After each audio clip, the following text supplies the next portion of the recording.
Hello, everybody. This is Paulette Downey, and I broke my promise. I've been away from you for a while, and forgive me.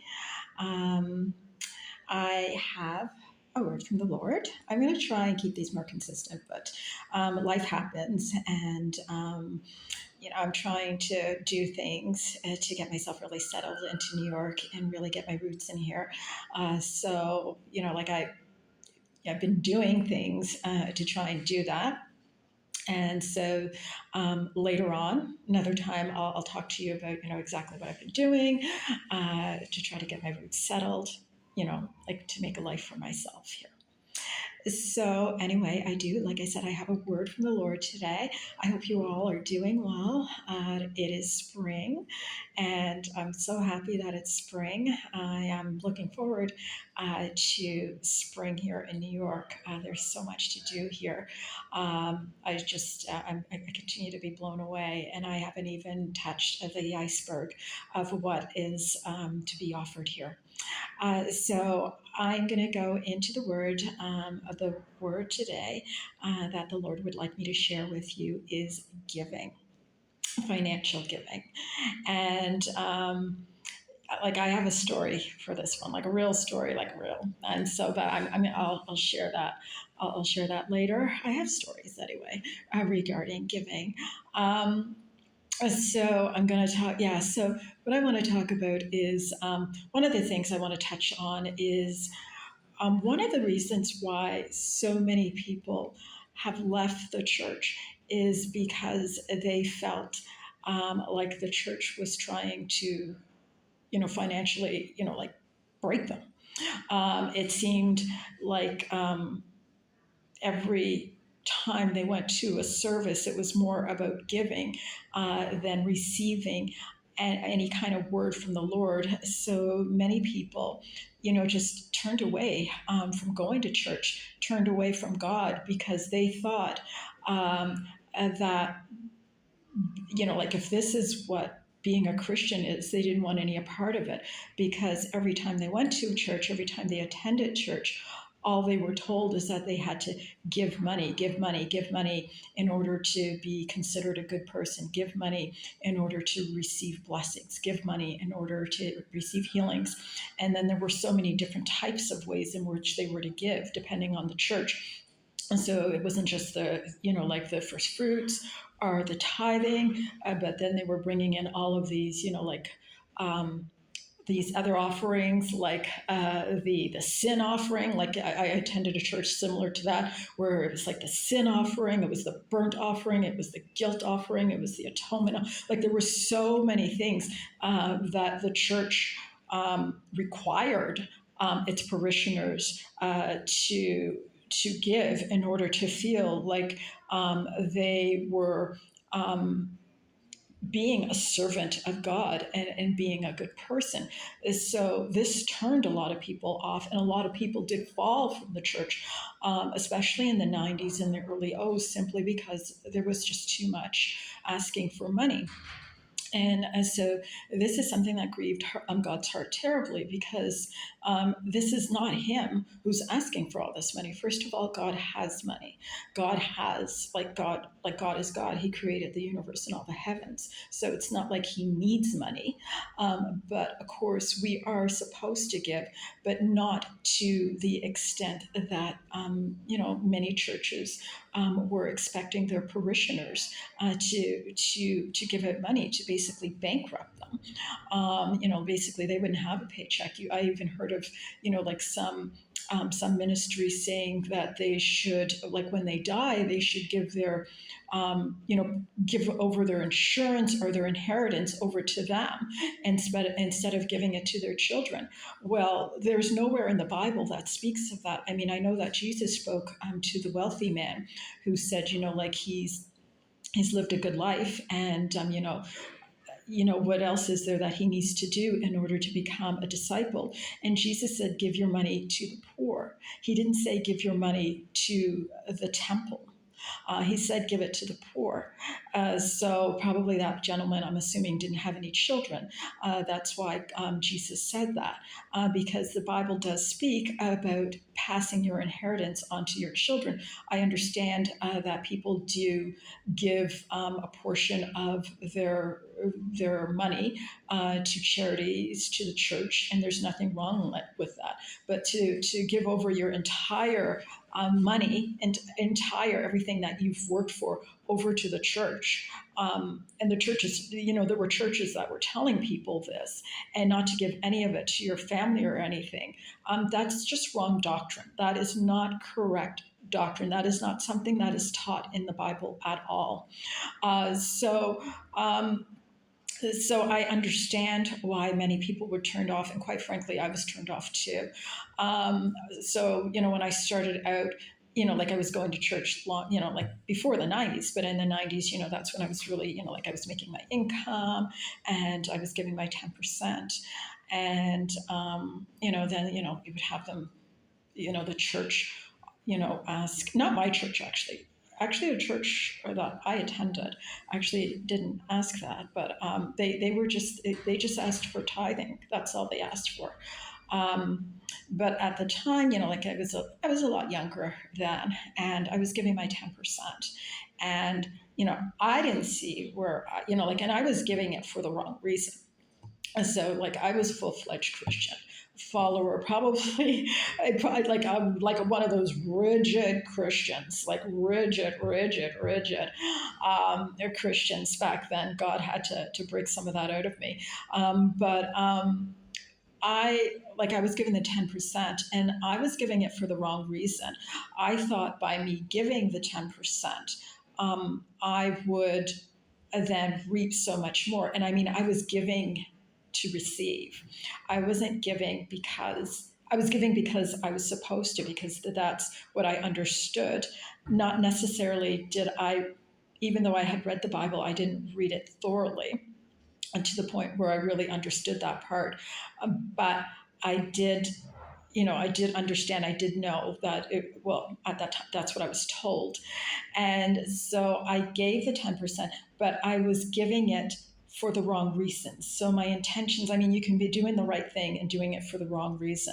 And if you're doing it for the wrong reason, then you can't receive blessings for it. So I was giving it to receive. So then I became really frustrated when things weren't going the way I thought they should go, because I was giving it with the intention of receiving what I wanted. Like all the things that I wanted, I thought I should have got because I was giving the 10%. And so when so then I backslid. Like, I mean, it was, that was one of the reasons, but there were other reasons too. So I did backslide. So in the early O's, I was starting to make my way back to God slowly. And so one of the things that bothered me was that whole 10%. I felt like it was a lot of money. I thought, this is too much money to expect for anyone to give. And so I brought that to God, and I said, like, God, I don't understand why you would, expect this from someone in this, like with your, like my check. And then like after I get my check, like taxes come out of it, but 30% of taxes comes out of that check. And then I have to give 10% on top of that. So I brought that to God, and God said to me simply, I want you to read the Bible through and through. I want you to comb through the Bible. And when you finish reading it, let me know what you think. So I did just that. So I read the Bible word for word. I took my own sweet time doing it. I didn't try to have a marathon where, like in 1 year I would get it done or anything like that. I just read the Bible in my own sweet time so I could take as much in that I needed. So by the time I got through the Bible, it was a real education, and it was a real eye-opener. And so, yes, it did say at the time, like when we were looking in, like, okay, and I'm going to kind of break this down. So when Melchizedek, and this is in Genesis 14, chapter 14 through verses 18 to 21. So Melchizedek, after Abraham went to fight for his nephew, because they had taken his nephew off. You know, they had gone off with his nephew when his nephew was living in Sodom and Gomorrah. So when Abraham went, got his son, his nephew, and like when he won that war, um, Melchizedek came to bless him. Melchizedek being Jesus Christ in the incarnation. Or Jesus Christ, period. But they called him Melchizedek at that time. So he's the high priest of God. High priest of God is Jesus. And Melchizedek came to greet him. And when Melchizedek came to greet him, Abraham gave him 10% of his plunder. So 10% of the plunder that he got from what he was able to get from the war, he gave it to Melchizedek. And so that's what he did. So then when we move along to Genesis chapter 28, verse 20 to 22, this sets the scene of Jacob making a vow to God, basically saying that if his father's God were to protect him and clothe him and bless him, he will give him, he's saying this to God, 10% of everything that God has given him. So this is a vow that Jacob made with God. This is his own vow that he made, his own personal vow. So now when we move along, like when we're getting into Exodus and Leviticus and Numbers and Deuteronomy, they are talking a lot about the many appointed festivals, the many type of offerings. Of course, because this was before Jesus, so we had the guilt offering, the sin offering, atonement, all. Those were what the Jewish people. Those were the festivals and the offerings that they had at that time to atone basically for sins. Those were, these were presented, for their sins, like for the sins that they did. And, they offered bulls, they offered lambs, they offered goats, to make atonement for their sins. So these were various offerings that were done in those times before Jesus came. Once Jesus came, of course, the price has been paid, so we don't have to. We no longer have to do those things in order or present those offerings in order to atone for our sins, because Jesus paid the price on the cross. But there was a church that I attended, and all of these were brought up, and all of these, these festivals and everything. That basically, with the festivals, and each one of the festivals, something is being presented for the atonement of sin. But Jesus paid the price. So to bring all these things up, and for me, when this was happening, of course, I had read through the Bible, so I understood. I understood what was going. I understood that I didn't have to give monies for those, and so I didn't have to give money for those. I knew that, and it became quite appalling when the pastor would throw all of these out and try to make the parishioners feel guilty. So this wasn't my last church that I went to in Canada. This wasn't even the church that I went to in the O's. This was just a church I attended for about a year, and I got a lot of good out of that church.